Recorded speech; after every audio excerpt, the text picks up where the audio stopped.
Olá, amigos. Nossas saudações cordiais. Estamos aqui com muita alegria para o Centro Espírita Jorge Olímpio, com o objetivo de abordarmos hoje o tema tão importante, intitulado Instabilidade Emocional. Então, eu sou Patrícia Lins, oradora e escritora espírita, idealizadora do canal Lições de Amor, e é com muita alegria que aceito esse merecido convite para estarmos aqui juntos hoje.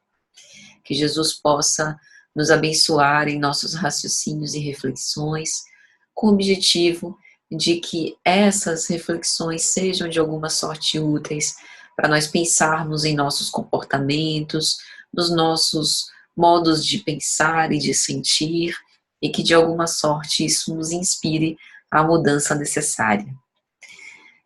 Essas nossas reflexões de hoje serão feitas com base na obra O Despertar do Espírito. É a 10ª obra da célebre série psicológica pelo espírito Joana de Ângeles, psicografia de Divaldo Franco. Esse tema, instabilidade emocional, é o item 2 do capítulo de número 5 desta obra, experiências transpessoais.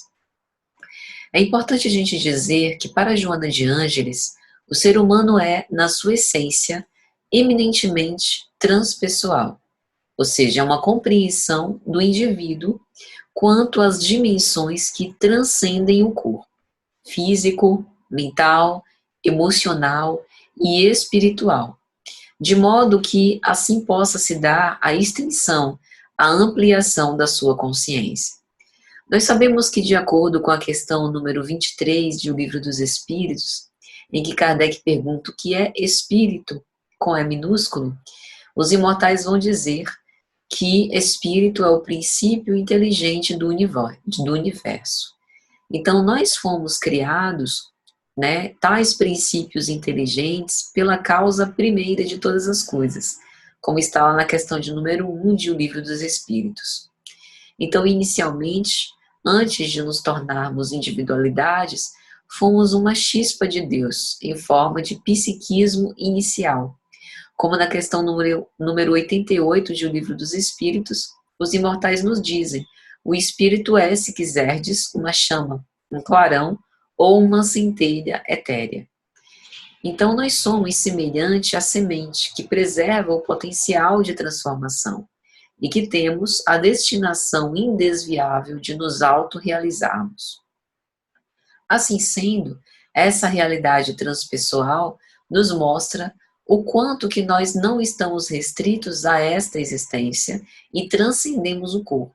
Temos diversas dimensões que agem em conjunto com o objetivo de nós superarmos a nós mesmos. Na obra Há Flores no Caminho, pelo espírito Amélia Rodrigues, psicografia de Divaldo Franco, Divaldo, que a chama de acronista do Evangelho, há uma série de narrativas sábias e encantadoras sobre a missão do Cristo, cujo tom é a libertação da Boa Nova, assegura diretriz e solução para todos os problemas do grave momento por que ora nós atravessamos. E ela nos vai narrar as características psicológicas dos discípulos de Jesus, principalmente a instabilidade emocional deles, que eram homens rudes e simples. Homens como nós somos, com nossas inquietações, e dentre eles, nós queremos aqui dar um destaque especial a Pedro, por conta do nosso tema de instabilidade emocional. Amélia Rodrigues vai nos contar que, em estado de espírito inquieto, o velho amigo Simão Pedro acercou-se do rabi certa vez, que sereno estava, e indagava sobre como proceder diante das ameaças que nos chegam e se não seria lícito reagir nunca, mesmo que estejamos a ponto de não suportar mais. Ela narra essa expressão no capítulo de número 4, Jesus e Paciência. E Jesus, sempre ensinando a paciência e o perdão infinitos, dialoga com Pedro, que a gente deve sempre esperar um pouco mais, que a estabilidade emocional é conseguida a partir do nosso próprio sacrifício, da vontade própria e da disciplina para poder domar os nossos impulsos. Mais para frente, no capítulo de número 14, intitulado Simão, Fraqueza e Força, Amélia Rodrigues, na obra Flores no Caminho, vai dizer que todas as vacilações de que davam provas humanas todos os discípulos, reiteradas vezes ao lado do Mestre, transformaram-nas em inteireza moral a vigor da fé que os levariam aos supremos testemunhos. Por mais que nós tenhamos essa condição humana ambígua e, portanto, titubeamos, hesitamos, vacilamos, os próprios discípulos, após a morte e ressurreição do Cristo, mostraram o quanto trabalharam em prol da construção e da perpetuação do Evangelho de Jesus nos corações humanos, o quanto foram bons semeadores e sustentaram, fortaleceram os seus irmãos, que nós, após o trabalho dele como precursores, seguimos atrás, e o quanto que a fé nos deve sustentar nesse processo. Ela vai dizer, ainda nesse capítulo, que essas vacilações de que eles davam provas era justamente aquilo que os levariam aos supremos testemunhos. E não é à toa que o próprio Cristo, conforme está narrado no Evangelho de Lucas, capítulo 22, versículos 31 a 32, disse certa vez a Simão Pedro: Simão, eis que Satanás vos pediu para vos cirandar como trigo, mas eu roguei por ti, para que tua fé não desfaleça. E tu, quando te converteres, fortalece teus irmãos. Ou seja, por vezes nós seremos tentados, porque é necessário que a gente prove e testifique a nossa fé.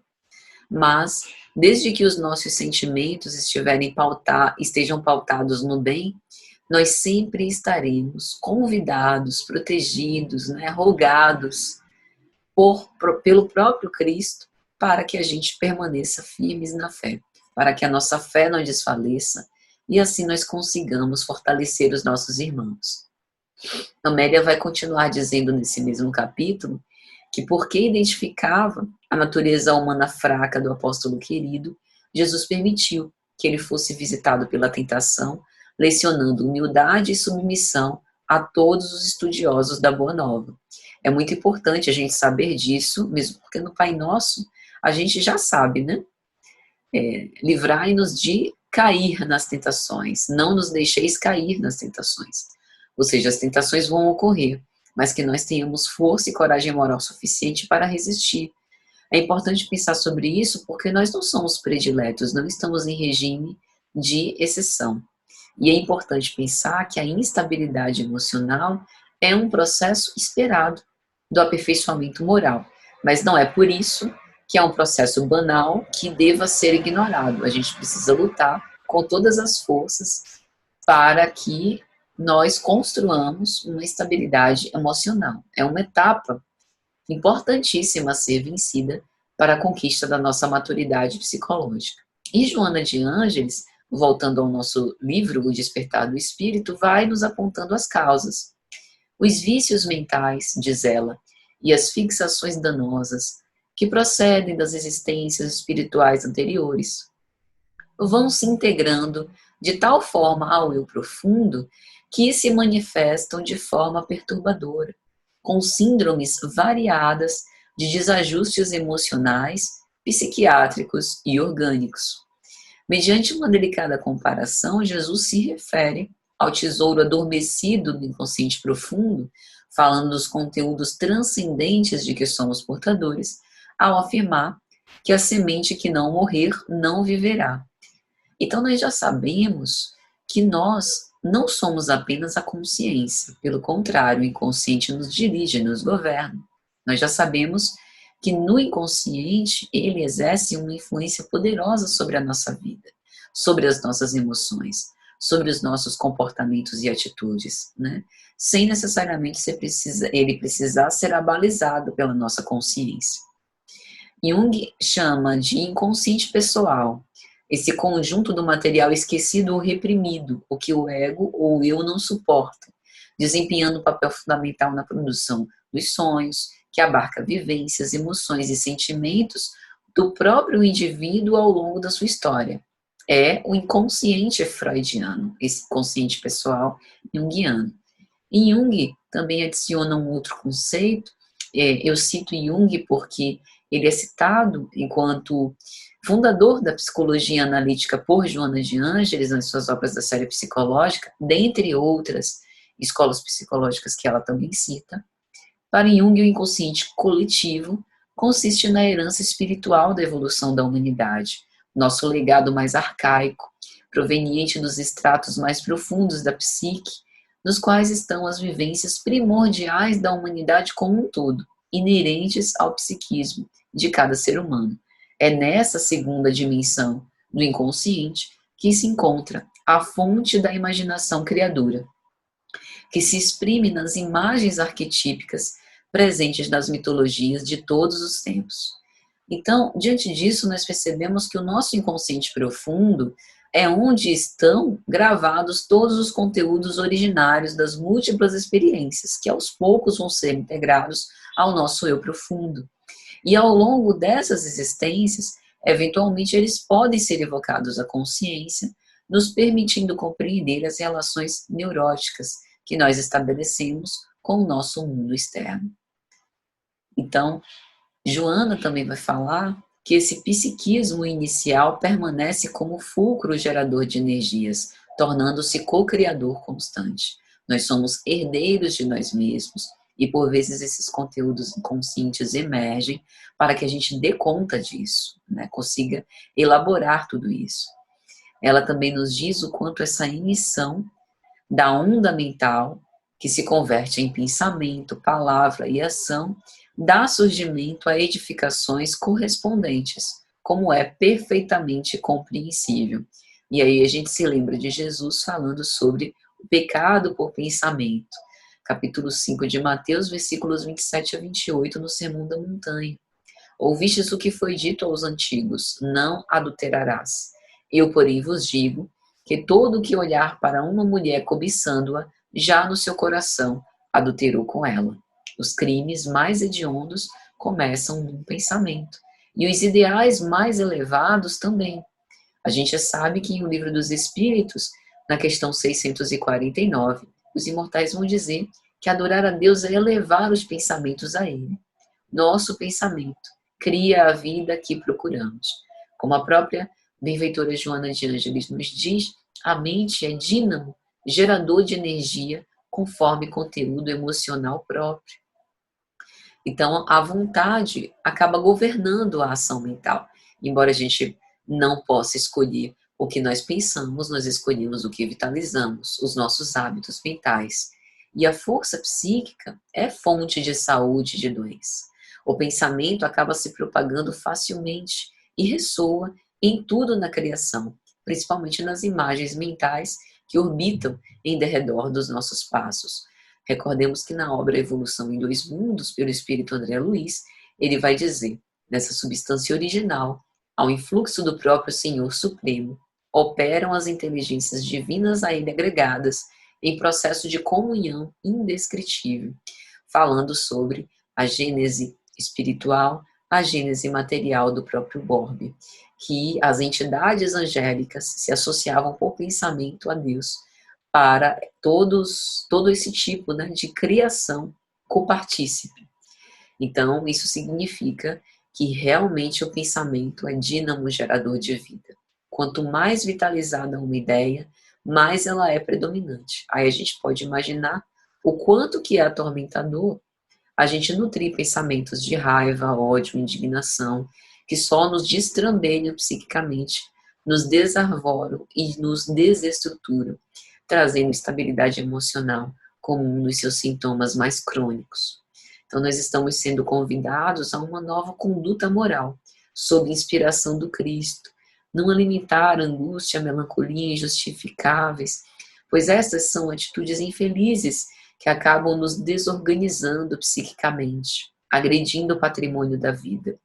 Devemos, sim, aceitar a realidade que se nos apresenta e trabalhar a nossa realidade moral dentro daquilo que for possível, nas condições que a gente tem para fazer o que é possível, o máximo que pode ser feito. Essa nossa realidade moral pode produzir, quando não edificante, já bem trabalhada, lesões degenerativas nos tecidos sutis do perispírito, que acaba se desorganizando molecularmente, perdendo a sua harmonia. Joana de Ângeles vai apontar que essa desarticulação somente se recomporá quando o eu consciente houvesse perdoado do incidente, mediante a reparação dos danos causados e dos sentimentos feridos. Essa culpa não liberada acaba acabrunhando e desarticulando os mecanismos da fraternidade, tornando-o doente, arredio e triste, quando não infeliz e desmotivado, empurrando-o, dentre outros, para a depressão. E quanto mais a gente se percebe culpado, mais ficamos sujeitos às consequências do ato nocivo que está inscrito na memória. E isso se transforma em instabilidade emocional, insegurança comportamental, temor de sermos reconhecidos e desmascarados. É como se a instabilidade emocional fosse uma reação desesperada de alguém que sofre e se sente perdido de si mesmo, como se achasse que não tem mais o que fazer. E aí a culpa acaba se apresentando como resultado dessa raiva que alguém sente contra si mesmo, voltada para dentro, em forma de sensação de algo que foi feito erradamente. É como se nós fôssemos criminosos esquecidos do nosso próprio crime, mas não da nossa culpa. Daí o castigo de carregar e arrastar essa consciência pesada. Na obra Rejubila-te em Deus, Joana de Ângeles vai dizer que, deixando-nos arrastar pelas heranças ancestrais, ao analisar os valores em que nos sustentamos, abrimos espaço para a culpa, que se manifesta como conflito de remorso, de insegurança, de mal-estar, numa necessidade inconsciente de autopunição. Importante não perder de vista que a culpa pode ter raízes nesta mesma existência, e em muitos casos a tem. Como a própria Joana nos elucida, duas são as causas psicológicas da culpa. A que procede da sombra escura do passado, da consciência que se sente responsável por males que haja praticado em relação a outrem, e a que tem origem na sua infância, como decorrente da educação que lhe foi ministrada. As infâncias, coarquitadas pelos abusos dos pais, excessivamente exigentes e castradores, sob o pretexto de ensinar bons modos, de ensinar a se comportar direitinho, o que é diferente de uma boa formação educacional, que impõe limites pela disciplina e pela autoridade natural, respeitando o indivíduo, mesmo que seja uma criança, e não uma falsa ou pretensa autoridade imposta pelo medo e pelo castigo. As infâncias que não tiveram oportunidade de errar, de bagunçar, de cair, de tentar, de sujar, de experimentar a criatividade, de serem também insuficientes, porque precisavam sempre corresponder a um modelo preconcebido de atender ao narcisismo dos seus pais. Ou seja, mesmo contrariada, a criança não pode reclamar. Sente que não pode ser ouvida, fica envergonhada, não tem espaço para opinar e se posicionar, não tem direito a escolher, não é vista como protagonista no próprio processo de ensino-aprendizagem. Então, essa não é uma apologia para uma educação sem regras, em que a criança que não tem diretriz faz tudo o que lhe vem à cabeça, sem limites ou restrições, inclusive de ordem material. Mas essa invalidação da voz infantil, como se tudo que viesse dela, suas ideias, seus interesses, sua espontaneidade, fosse desconsiderado ou sem valor, é pernicioso. O que vale é apenas a orientação passada das pessoas de referência, a quem a criança aprende desde cedo a obedecer, retornando com a raiva, frustração contra si mesma, já que é impedida de revoltar-se e muitas vezes oprimida por violência, com ou sem palavras. Então a criança aprende que sua opinião não é relevante, porque o que agrada aos pais é cumprir aquilo que lhe foi designado, né? E quando que ela vai se expressar enquanto sujeito, né? Observe o quanto que ela vai falsificando quem é. É mais importante parecer amorosa, atenciosa, obediente desde cedo, dissimulando comportamentos para evitar conflitos e violência e traindo-se a si mesmo. Então, esse é o ponto de gatilho em que o complexo de culpa normalmente começa a ser investido. E pelo fato do complexo de culpa já estar instalado, o sujeito se autorrecrimina pela sua reação humana e normal, diga-se de passagem, esperada, de raiva, de insubordinação para se libertar de uma situação constrangente, julgando-se ingrato, traidor, egoísta, desprezível, que não merece ser amado e acolhido. Então a culpa acaba surgindo como uma forma de catarse necessária para a liberação dos conflitos, manifestando a sua expressão consciente ou através de complexos mecanismos de autopunição inconsciente. E a gente pode imaginar, depois de tantas informações preciosas sobre a culpa, como tratá-la. O melhor antídoto é o perdão. Esse perdão que poderá ser direcionado a si mesmo, a quem foi vítima, à comunidade ou à natureza. A coragem de pedir perdão e a capacidade de perdoar são dois mecanismos terapêuticos libertadores da culpa. Então, o primeiro passo é o auto-perdão. Afinal, se Deus, que nos conhece, nos ama indistintamente, que razão nós teríamos para não nos perdoar, não é mesmo? Então, por isso, como nos instrui Joana, a firmeza moral proporciona a eleição de metas edificantes e de condutas corretas, enquanto que a doçura do coração responde pela paciência e compaixão para com todos aqueles que não compartilham desta atitude que é pessoal e intransferível. E a culpa se apresenta sob disfarces muito variados.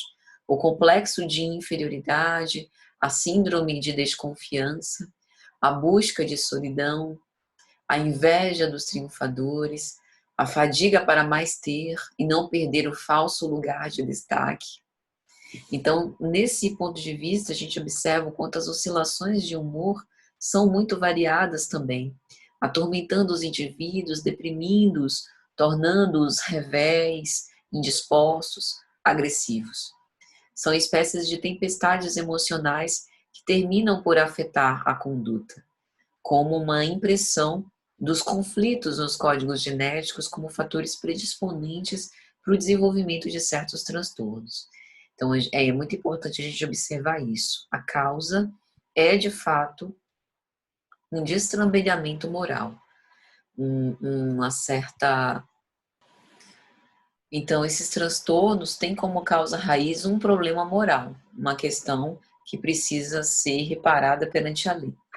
Na obra Grilhões Partidos, pelo espírito Manuel Filomeno de Miranda, psicografia de Divaldo Franco, ele diz: a predisposição a este ou aquele estado que lhe é inerente e que por fatores externos fazem irromper, como os traumatismos morais de variada nomenclatura, como os complexos e os recalques, já se encontram em germe, no íncito do ser, na constituição fisiológico-psicológica do indivíduo, a fim do cumprimento do dever da sua plenitude que se fará impostergável.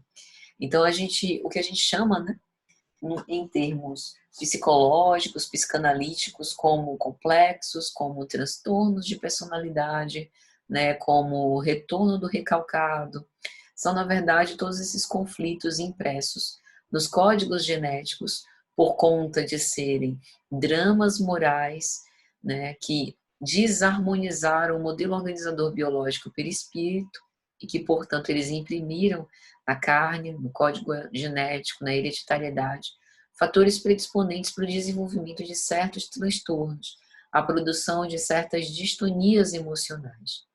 Então, diante de tudo isso, o apoio psicológico é de fundamental importância, assim como a compreensão fraternal e, sobretudo, o esforço no bem. Joana nos elucida como cada indivíduo é portador da herança dos próprios atos, que passam a constituir o patrimônio da evolução permanente. Então, nós somos herdeiros de nós mesmos, artífices do nosso próprio infortúnio, do nosso destino, da nossa própria felicidade, e nesse ínterim, a mente é muito suscetível de estabelecer as diretrizes de segurança para o melhor comportamento do indivíduo.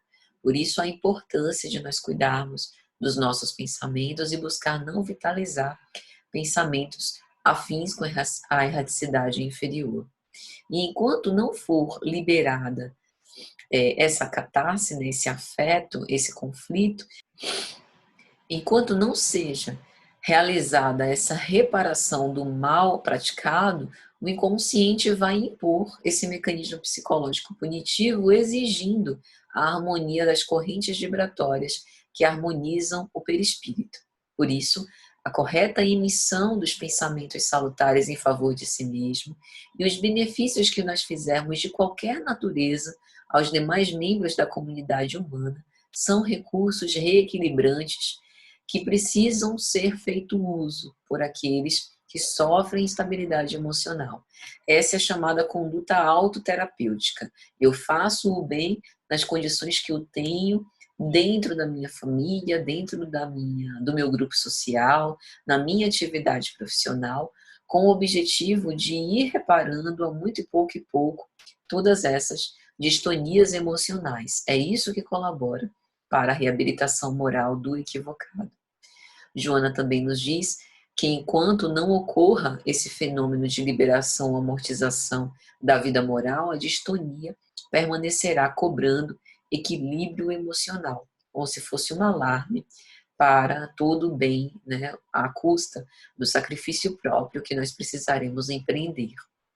Joana também nos adverte que nem sempre o paciente detecta o fator desagregador do conflito, tendo necessidade de uma ajuda especializada que o irá conscientizar da necessidade de se conceder o direito de errar, mas também o dever de se recuperar. Então, a partir disso, terá um convite para a renovação das ideias, para o cultivo de novos hábitos mentais, a superação de todas essas heranças atormentadoras e alguns fatores psicossociais de relacionamento, como a gente já falou, né, que a culpa também tem raízes atuais, a mãe superprotetora ou castradora, o pai negligente ou agressivo, também são fatores distonantes, mas não são responsáveis por tudo.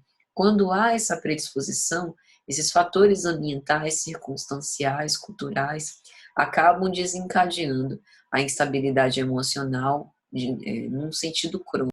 Mas nós podemos buscar o fortalecimento através dos recursos de amor e educação.